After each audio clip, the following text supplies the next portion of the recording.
श्री शिवाय नमस्तुभ्यम। हर हर महादेव। हम परम सौभाग्यशाली हैं जो हमें बाबा भोलेनाथ की शिव महापुराण की कथाएं सुनने को मिल पा रही हैं, क्योंकि बाबा भोलेनाथ की कृपा के बिना ये सब कुछ संभव नहीं है। जब बाबा भोलेनाथ की हम पर कृपा है तभी हम शिव महापुराण की कथा को सुन पा रहे हैं। करता करे न कर सके, शिव करे सो होए, तीन लोक नौखंड में शिव से बड़ा न कोई। इस भूखंड में शिव से बड़ा कोई नहीं है। बाबा भोलेनाथ वैसे भी मृत्यु लोक के देवता हैं। बाबा भोलेनाथ की कृपा से आज हम इस विस्तृत शिव महापुराण की कथा को सुन पा रहे हैं। ये शिव महापुराण गीता प्रेस गोरखपुर की शिव महापुराण है। इसमें बाबा का कथाओं का विस्तार से वर्णन किया गया है। हमारे इस चैनल का उद्देश्य आप सभी तक जो विस्तार रूप से शिव महापुराण की कथाएं हैं उनको आप तक पहुंचाना है। बाबा भोलेनाथ की कृपा आप सभी पर बनी रहे। जितना जितना हम शिव कथा को सुनते हैं उतनी ज्यादा बाबा भोलेनाथ की हमें भक्ति प्राप्त होती है। तो आइए आज हम शिव महापुराण के 11वें अध्याय का वर्णन सुनते हैं।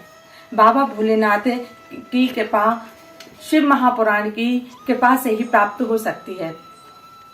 ये 11वें अध्याय में भगवान नरसिंह भगवान और वीरभद्र के संवाद के बारे में दिया गया है। तो आइए आज हम इस 11वें अध्याय का श्रवण करते हैं। नंदीश्वर बोले, हे सनत कुमार, देवताओं ने जब इस प्रकार प्रार्थना की तब कृपानिधि परमेश्वर ने नरसिंह नामक महातेज को संहत करने का निश्चय किया। इसके बाद रुद्र ने महाबलवान प्रलयकारी और अपने भैरव रूप वीरभद्र का स्मरण किया और उनसे कहा। तब तत्काली अट्टहास करते हुए श्रेष्ठ गणों से परिवेष्टित गणाग्रणी वीरभद्र वहां आ पहुंचे। वीरभद्र के वे गण इधर उधर उछल रहे थे। उनमें से करोड़ों गण अति उग्र नशे रूप धारण किए हुए थे। कुछ आनंदित हो नाचते हुए वीरभद्र की परिक्रमा कर रहे थे। कुछ उन्मत्त थे तो कुछ ब्रह्मादि देवताओं से थे, कंदुक के समान पीड़ा कर रहे थे। कुछ ऐसे भी थे जो सर्वथा अज्ञात थे। इस प्रकार के कल्पांत की अग्नि के समान प्रज्वलित त्रिनेत्र से युक्त मस्तक पर जटाजूट एवं बाल चंद्रमा तथा अल्प शस्त्रों से को धारण किए हुए जाज्वल्यमान वीरभद्र अपने गणों से बंधित हो रहे थे। उनके आगे तीक्ष्ण दंताग्र बाल चंद्राकार तथा दोनों भौएं इंद्रधनुष के खंड के समान प्रतीत हो रही थी। वीरभद्र के प्रचंडतम हुंकार से दिशाएं बधिर हो रही थी। उनका रूप काले बादल और काजल के समान कृष्ण वर्ण और भयावह था। उनके मुख पर दाढ़ी और मूछें थीं। अद्भुत स्वरूप वाले वे अपने अखंड भुजाओं से वाद्यखंड की भांति बार बार त्रिशूल घुमा रहे थे। इस प्रकार अपने वीरोचित शक्ति सहित भगवान वीरभद्र शिव जी के समीप आकर स्वयं बोले, हे देव, यहाँ आप द्वारा मैं किस उद्देश्य से स्मरण किया गया हूँ। हे जगत के स्वामी, शीघ्र मेरे ऊपर प्रसन्न होकर आज्ञा दीजिए। नंदीश्वर बोले, वीरभद्र के आदर पूर्वक कहे गए इस वचन को सुनकर दुष्टों को दंड देने वाले शिव जी उनकी ओर देखकर प्रीति पूर्वक कहने लगे। शंकर बोले, हे वीरभद्र, असमय में देवताओं को घोर भय उत्पन्न हो गया है। नरसिंह की असह्य कोपाग्नि प्रज्वलित हो रही है। तुम इस कोपाग्नि को शांत करो। पहले सांत्वना देते हुए उन्हें समझाओ कि आप क्यों नहीं शांत हो रहे हैं। तब भी यदि वे शांत ना हो तो तुम मेरे परम भैरव रूप को दिखाओ। हे वीरभद्र, तुम सूक्ष्म तेज से सूक्ष्म का और स्थूल तेज से स्थूल का संहरण करके मेरी आज्ञा से अग्नि को बस में करो। नंदीश्वर बोले, शिव जी की इस आज्ञा को स्वीकार कर गणाध्यक्ष वीरभद्र ने परम शांत रूप धारण कर लिया और जहाँ भगवान नरसिंह थे वहाँ वह अति शीघ्र जा पहुंचे। वीरभद्र बोले, हे भगवान, हे माधव, हे भगवान, आप संसार के कल्याण के निमित्त अवतीर्ण हुए हैं। परमेष्ठी ने आप परमेश्वर को पालन के लिए नियुक्त किया है। पूर्व समय में जब प्रलय हुआ था उस समय भगवान अपने मत्स्य का रूप धारण कर प्राणियों से युक्त नौका को अपनी पूंछ में बांधकर सागर में भ्रमण करते हुए उनकी रक्षा की थी। इसी प्रकार अपने कूर्म स्वरूप से मंदराचल को धारण किया और बढ़ाए अवतार द्वारा पृथ्वी का उद्धार किया और इस समय भी आपने इस नरसिंह रूप से हिरण्यकश्यपु का वध किया है। इसी प्रकार आपने वामन अवतार ग्रहण कर दैत्यराज बलि को 3 पैर में तीनों लोगों को और उसके शरीर को नापकर बांध लिया। आप ही सभी प्राणियों के उत्पत्ति स्थान और अविनाशी प्रभु हैं। जब जब इस संसार पर कोई विपत्ति आती है तब तब आप अवतार ग्रहण कर उसे दुख रहित करते हैं। हे हरे, आपसे बढ़कर आपके समान भी कोई अन्य शिव परायण नहीं है। आपने ही वेदों तथा धर्मों को शुभ मार्ग में प्रतिष्ठित किया है। जिसके लिए आपका यह अवतार हुआ है वह दानव हिरण्यकश्यपु मार डाला गया और प्रहलाद की भी रक्षा हो गई। अतः हे भगवान, हे विश्वात्मन, आपका प्रयोजन सिद्ध हो चुका है। अब आप अपने इस घोर नशे रूप को मेरे समक्ष ही उपसंहत कीजिए। बाबा नंदीश्वर बोले, इस प्रकार वीरभद्र द्वारा शांत वाणी में निवेदन किए जाने पर महामत से भरे हुए उन नशे ने पहले से भी अधिक महाभयानक क्रोध किया और हे मुने, अपने दांतों से भयभीत करते हुए महावीर वीरभद्र से महाघोर और कठोर वचन कहा। नरसिंह बोले, हे वीरभद्र, तुम जहां से आए हो वहीं चले जाओ और मुझसे लोकहित की बात ना कहो। मैं अभी इस समय इस चराचर जगत को विनष्ट करूंगा। स्वयं मुझ संहारकर्ता का संहार अपने से अथवा दूसरे से नहीं हो सकता है। सर्वत्र मेरा ही शासन है। मेरे ऊपर शासन करने वाला कोई भी नहीं है। मेरी कृपा से सारा संसार निर्भय रहता है। मैं ही सभी शक्तियों का प्रवर्तक और निर्वर्तक हूँ। हे गणाध्यक्ष, जो भी विभूतिमान, कांति युक्त तथा शक्ति संपन्न वस्तु है उसको मेरे ही तेज से विजृंभित कर जानो। समस्त देवगण मुझे ही परमार्थ को जानने वाला तथा परब्रह्म कहते हैं और ब्रह्मा एवं इंद्र आदि समस्त देवता मेरे ही अंश तथा मुझसे ही शक्ति संपन्न है। जगत कर्ता ब्रह्मा भी पूर्व समय में मेरे नाभि कमल से उत्पन्न हुए थे। मैं ही सबसे अधिक स्वतंत्र, कर्ता, हर्ता तथा अखिलेश्वर हूँ। यह नरसिंह रूप की ज्वाला मेरा सर्वाधिक तेज है। मेरे विषय में और क्या सुनना चाहते हो? अतः मेरी शरण में आकर निर्भय होकर तुम चले जाओ।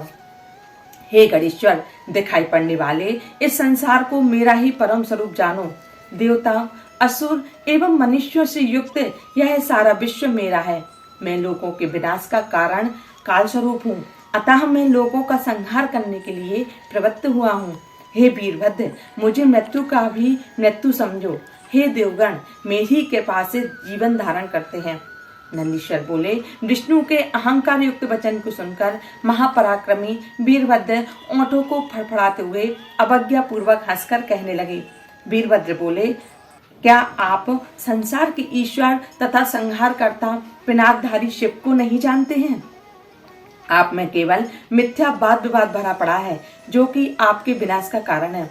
आपके अनन्यान कितने ही अवतार हो चुके हैं और कितने ही बाकी हैं। हे विष्णु, जिस कारण से आपका यह अवतार हुआ है, कहीं ऐसा ना हो कि उसी अवतार से आप कथा माथे शेष न रह जाएं। आप उस दोष को बताइए जिससे आप इस दशा को प्राप्त हुए हैं। संसार के संहार में प्रवीण होने के कारण कहीं ऐसा ना हो कि उसकी दक्षिणा आपको ही प्राप्त हो जाए। आप प्रकृति हैं तथा रुद्र पुरुष हैं। उन्होंने आप में अपने वीर का आधान किया है, इसलिए आपके नाभि कमल से 5 मुख वाले ब्रह्मा जी उत्पन्न हुए हैं। उन्होंने इस त्रिलोकी की सृष्टि के लिए अपने ललाट में नील लोहित शिव का ध्यान किया और वे उग्र तप में स्थित हुए। तब उन्हीं की ललाट से सृष्टि हेतु शिव जी उत्पन्न हुए और ब्रह्मा जी ने उन्हें भूषण रूप से धारण किया। मैं उन्हीं देवादिदेव भैरव रूपधारी की आज्ञा से यहाँ आया हूँ। हे हरे, मैं उन्हीं देव देवेश्वर सर्वेश्वर रुद्र के द्वारा विनय और बल दोनों से ही आपका नियमन करने के लिए नियुक्त किया गया हूँ। आपने तो उनकी शक्ति की कला मात्र से ही युक्त होकर इस राक्षस का वध किया, पर अब असावधान होकर अहंकार के प्रभाव से गर्जन कर रहे हैं। सज्जन व्यक्तियों के साथ किया गया उपकार सुख को बढ़ाने वाला होता है, किंतु वही उपकार यदि दुष्ट व्यक्तियों के साथ किया जाए तो वह हानिकारक होता है।